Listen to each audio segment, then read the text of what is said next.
नमस्कार, आप देख रहे हैं DW समाचार। मैं इस वक्त जहानाबाद के उत्तरी दौलतपुर में हूँ। बता दूं कि ये ऐसी जगह है कि किसी समय ये जगह कहा जा सकता है कि पूरा खाली और जंगल से भरा हुआ था, लेकिन आस्था एक ऐसी जगह होती है जहाँ वो कोई जगह नहीं तय करती है। यहाँ एक मंदिर है, हमारे पीछे जो मंदिर देख रहे होंगे, ये डाक बाबा के नाम से फेमस मंदिर है। क्या रहस्य है, क्या कहानी है इस मंदिर की और क्या मान्यता है इस मंदिर की, यहाँ के स्थानीय लोग से हम जानने का प्रयास करेंगे और जानेंगे कि आखिर यहाँ पर ही लोग आते हैं खाली हाथ और जाते हैं हाथ में कुछ ना कुछ लेकर जाते हैं। यहाँ की मंदिर की जो बताई जाती है कि जो जनवरी के 12 तारीख को जो पूजा होती है, कड़ाके की ठंड होती है, उस समय पूजा होती है और सुबह से लेकर शाम तक श्रद्धालु आते हैं। लोग बताते हैं कि यहाँ पर ही जो भीड़ होती है, हजारों हजारों की संख्या में भीड़ होती है। कितनी इस बातों में सच्चाई है, यहाँ के जो लोकल हैं उनसे भी जानेंगे और प्रयास करेंगे कि इस मंदिर की रहस्य क्या है, इतिहास क्या है, उस विषय को लेकर यहाँ में जो लोग हैं हम उनसे आके बात करते हैं। सर, आपका नाम क्या है? रविशंकर चौहान। सर, ये मंदिर के अब क्या हुए सर? ये पूजा समिति का मैं अध्यक्ष हुआ।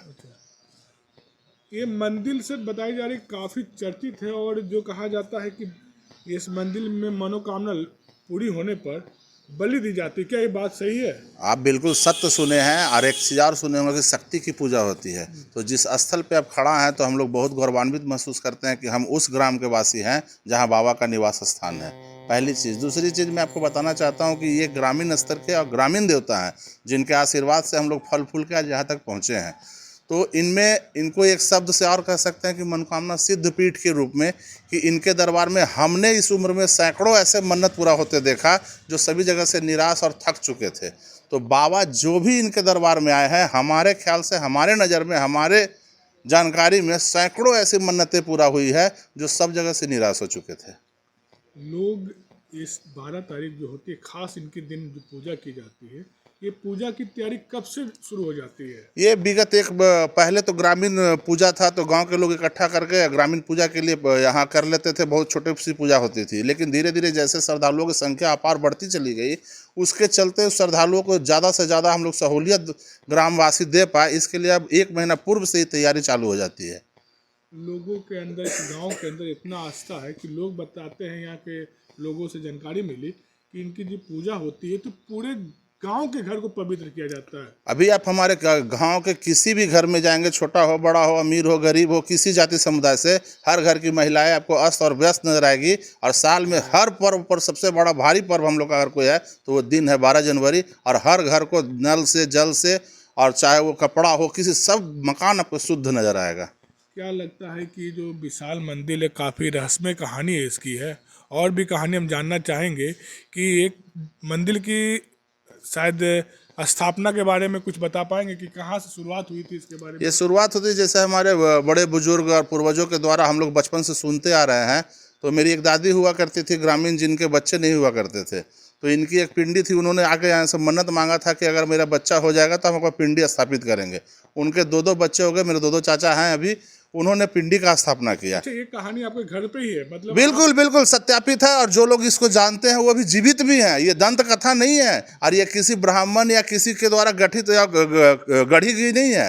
ये मतलब ज्वलंत एकदम देखा हुआ घटना है। कहा जा सकता कहीं ना कहीं ये साक्ष्य आपके पास है। मैं आपको ही बताता हूँ, शहर के सबसे चर्चित सिया बाबू पेट्रोल पंप आप जान रहे हैं, उनसे इनकी कहानी उनके परिवार बता देंगे। उनका मन्नत यहाँ से पूरा हुआ। जो एक कंडक्टर से सफर, आज उनका बेटा IAS के मिशनर तक है। वो जहानाबाद के चर्चित चेहरे। बिल्कुल बिल्कुल चर्चित चेहरे बहुत सारे हैं। आप जाके यहाँ अभी तत्कालीन विधायक सदर राहुल शर्मा जी के पिताजी से अगर पूछेंगे तो वो अपनी भावनाओं को बताएंगे कि मैं किस तरह से इस दरबार में गया और किस तरह से मेरा राजनीतिक सफर सीधे शुरू हुआ, कहाँ शीर्ष पर गया। आप अभी जाएंगे सिने अभिनेता अजीतानंद के पास, जो 13 जनवरी को आएंगे, उनसे इस दरबार के बारे में पूछेंगे। और हर साल 12 जनवरी को श्रद्धालुओं की इतनी अपार भीड़ होती है कि हम तमाम कमेटी ग्रामवासी जो श्रद्धालुओं को सुरक्षा या सुविधा दे पाते हैं, इसके साथ साथ हम यहाँ के गणमान्य और पदाधिकारी, चाहे पुलिस पदाधिकारी हो या किसी को नहीं दे पाते हैं। इसी के उपलक्ष्य में हम लोग 13 तारीख को हर वर्ष जागरण का कार्यक्रम करते हैं।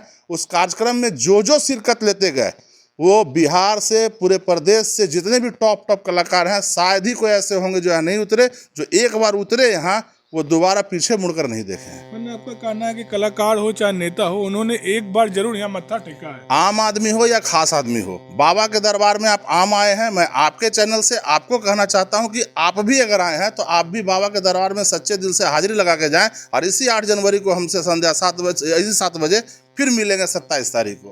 अच्छा, मैंने मनोकामना पूरी होनी है। बिल्कुल, मैं आपको बता तो रहा हूँ कि दुनिया में जिसका कोई नहीं है, बाबा के सामने आके सच्चे दिल से खाली आवाज़ लगा के हाजिरी लगा दे।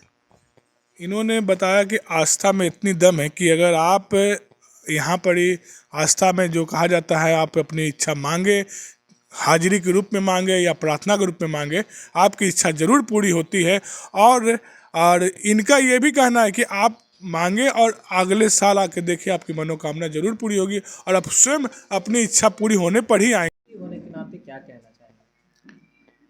देखिए, 1973 में जिस समय हम लोग स्टूडेंटशिप में थे, तो कुछ इस तरह के विचित्र घटना जैसे कि हुई जिस पर हम लोगों को विश्वास नहीं था, लेकिन बाद में जब घटना की पुनरावृत्ति हुई तब हम लोग को विश्वास करना पड़ा। और उसके बाद जो है सो कि इस तरह की घटना हुई कि जिससे हम लोगों को मानना पड़ा कि कुछ देवत्व है यहाँ पर। पुनः वहाँ पर पर्चा निकला और पर्चा पर लिखा हुआ था कि फलाना देवता के आप लोग पूजा कीजिए फलाना तारीख को, प्लस पूजा के विधि भी लिखा हुआ था। और हम लोग जैसे कि उस टाइम से आदरपूर्वक, भक्तिपूर्वक डांग बाबा के पूजा करने लगे। और उस वक्त से आज तक जो है सो कि हम लोग हर साल 12 जनवरी को पूजोत्सव करते हैं। कहानी आप लोगों ने क्या देखा वहाँ पर कि अनहोनी टाइप की चीज़ें हुई हैं? हाँ, अनहोनी टाइप की चीज़ें देखा कि सबसे प्रथम कुछ मतलब मिर्चाई के पेड़ था या फूलगोभी के पेड़ था, वो कवरने लगा। तो हम लोग को समझ में नहीं आया कि कोई लड़कन जो है सो कि क्या इस तरह का काम है। उसके बाद इसकी पुनरावृत्ति हुई, फिर ढेला गिरने लगा। जब ढेला गिरने लगा तो हम लोग सोचे कि कोई लड़कन की बदमाशी है जो हम लोग को डरा रहा है। लेकिन जिसके समक्ष वो ढेला गिरता था उसको विश्वास हो जाता था कि कोई लड़कन के काम नहीं है, इसमें कुछ दैवीय शक्ति है। दैवी शक्ति है। उसके बाद जो है सो कि हम लोग इसको पता लगाने के लिए VT स्कूल के एक टीचर थे, नाम भुला गए, तो उनके नज़दीक गए। तो उनसे सारा दुख जब कहा तो कहें कि ठीक है, जो है सो हम भगा देंगे। तो उन्होंने कुछ इसके उपाय बताए। हम लोग आ करके घरे राय लिए तो गार्जियन कहें कि नहीं नहीं सो बात नहीं है। तब उसके बाद क्या हुआ कि गांव में थोड़ा थोड़ा आग लगने लगा, जैसे निवारी के पींज रहता था या सोए हुए रहते थे पुआल पर, तब उस पर। तो इससे हम लोग भयभीत हो गए। अंत में क्या हुआ कि गांव में 7 जगह आग लगा। तो हम लोग भयभीत हो गए। उसके बाद सुबह में भोरे भोर जहाँ पर डाक बाबा के पिंडी था पुराना, वहाँ पर पूजा किया हुआ था। तो वहाँ पर हम लोग दौड़ कर गए, देखा कि पूजा किया हुआ है। और वहाँ से एक पर्ची हम लोगों को मिला जिस पर लिखा हुआ था कि आप लोग पूरे बस्ती मिल करके फूलडांख बाबा के पूजा कीजिए, और नहीं तो आप लोगों पर मुसीबत आएगा। एक तरफ तो हम लोग भयभीत थे, लेकिन दूसरी तरफ उत्साहित भी थे कि कम से कम हमारे गांव में देवता देवी का आगमन हुआ। और हम लोग तैयारी करके सारा गांव मिल करके पूजा पाठ बताए हुए ढंग से किया। और कुछ पूछिए। तो मतलब उस समय से लगातार जो है वो चलती आ रही है परंपरा, अभी भी आप लोग उसी दिल से, इच्छा से आप लोग पूजा करते हैं पूरा गांव मिल करके? हाँ, उसी समय से हम लोग जो है से कि हम लोगों में भक्ति जगा, और भक्ति पूर्वक हम लोग जैसे कि आज तक पूजा कर रहे हैं। मंदिर भी जो है सबकी भक्ति भावना से बनवाया गया। क्या नाम है सर आपका? मेरा नाम देवनारायण सिंह। आप इसी गांव की कितनी उम्र हो रही होगी आपकी? 80। हमारे साथ कुछ और लोग भी जुड़े हुए हैं, हम जानना चाहेंगे आप इस मंदिर से कब से जुड़े हुए हैं? हम इस मंदिर से, मेरा अभी उम्र 52 वर्ष होने जा रहा है, और मैं जब 5 साल का था तो मैं अपने पिताजी के साथ, बगले में मेरा मोहल्ला है नया टोला, वहाँ से मेरा इस गांव से बढ़िया संबंध है। क्योंकि ये गांव पूरा नहीं था, कुछ ही मकान थे, अब तो बहुत से मकान नए नए बन गए हैं। तो हम करीब 45 साल से मैं खुद इस मंदिर के बारे में जानता हूँ। मैंने आज आपकी 52 साल हो रही है जी।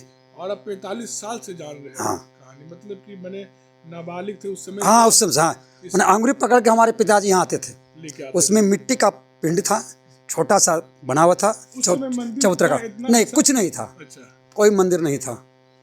एक छोटा सा 2 पिंड था, और पिंड से ही पूजा शुरू हुआ। पूजा बढ़ते बढ़ते जिसकी मनोकामना पूरा, उन्होंने आस्था के साथ, मैंने संस्कृति के साथ उन्होंने योगदान दिया, और आज ये भव्य मंदिर का रूप लिया और भव्य पूजा कर लिया। कहा जाता है इस मंदिर की इतनी आस्था है कि आज भी अगर लोग इस मंदिर से में आते हैं, चाहे कोई भी वर्ग के लोग हो, उनकी आस्था पूरी होती। क्या ये सच्ची बात है? ये सत्य बात है। कहा जाता है कोई भी वर्ग के लोग, ऐसे किसी नहीं, खास बोलते हैं, आम से लेकर खास तक, यहाँ किसी पर प्रतिबंधित नहीं है, कोई भी आके कोई भी आ सकता है, मत्था टेक के छोटा बड़ा जो भी हो, अमीर हो गरीब हो, जो भी सनातन धर्म का पालन करने वाले हो, जो इस आस्था के पालन करने वाले हो, सब के लिए बाबा एक है। यहाँ पर ही बोले कि ये सबके लिए है और सब यहाँ आते हैं, विश्वास से आते हैं, मत्था टेकते हैं। ये बताइए ना, किसी समय में ये बड़ा बंजर होता था, बड़ा सन्नाटा जगह हुआ करता, भीड़ इतना नहीं हुआ करती थी। कुछ नहीं, खेत था नीचे, ऊंचा चबूतरा बनाए थे सिया बाबू, और जो छोटा पिंडी और जो छोटा मंदिर था, उसके बाद एक तल्ला और छोटा मंदिर बना। वो मंदिर फिर अति कर करके इतना बड़ा मंदिर बना बाबा का। और यहाँ न्याय भी होता है। यहाँ पर अगर कोई गलती करता है और कहता है, जहानाबाद में भी चर्चा है कि अगर कोई गलती किए है किसी के साथ, कहता है कि चलो डाक वहाँ पर कह दो, हम मान लेंगे, समझे। तो न्याय के, अगर यहाँ गलत कह के जाएगा तुरंत वहाँ दंड मिलेगा, जो सही होगा सही, पानी के पानी दूध के इतना दूध। इस मंदिर पे आस्था है, लोगों का विश्वास है, विश्वास ये है। कहीं ना कहीं दिखता है। दिखता है। तो अच्छा, एक कथा ये भी आती है, लोग की जो मनोकामना मानते हैं तो वो मनोकामना के रूप में बहुत चीज़ देते हैं, कुछ इसमें अपने मेहनत के अनुसार से निर्माण में सहयोग करते हैं, कुछ ऐसे भी होते हैं जिनकी आस्था पूरी होती है, वो बलि भी देते हैं। क्या ये सही है? ये सही है। एक लड़के यहाँ बाबा के शरण में आए, इधर औदानचक के लड़का है वो, मतलब यहाँ मांग के गया था कि हमारा ये नौकरी हो जाएगा तो बाबा हम आपको, वो पहला पेमेंट लेकर के आ करके हमारे हाथ में, हम कोषाध्यक्ष हैं, हमारे हाथ में यहाँ दिए 31,000 रुपया कि ये बाबा के, मतलब हम गच्छे थे, बाबा हमको पूरा किए हैं, ये लीजिए मंदिर में लगा दीजिएगा। आखिरी सवाल ये रहेगा कि जब बलि चढ़ते हैं तो कहा जाता है कि बकरे की बकरी चढ़ती है, तो लमसम कितने उस दिन, एक दिन में खास कितने की मनोकामना के रूप में बलि चढ़ती है? एक दिन में कम से कम खाली 12 तारीख जनवरी के हजारों बलि पड़ती है यहाँ। हजारों बालों की बलि। तो कहा जा सकता है कि कम से कम एक दिन में मान लीजिए कि हजारों की संख्या की मनोकामना पूरी होती है, और उस मनोकामना के रूप में बलि चढ़ती है। लोग अपने इच्छा से, अपने खुशी से मनोकामना पूरी होने के बाद निर्माण के रूप में हो, प्रसाद के रूप में हो, जिस प्रकार से सहयोग हो उस प्रकार से इस मंदिर के सदस्यों के साथ मिलकर सहयोग करते हैं और अपना आस्था बरकरार रखते हैं। तो खबरों में बने रहने के लिए देखते रहें DW समाचार। मैं वरुण कुमार।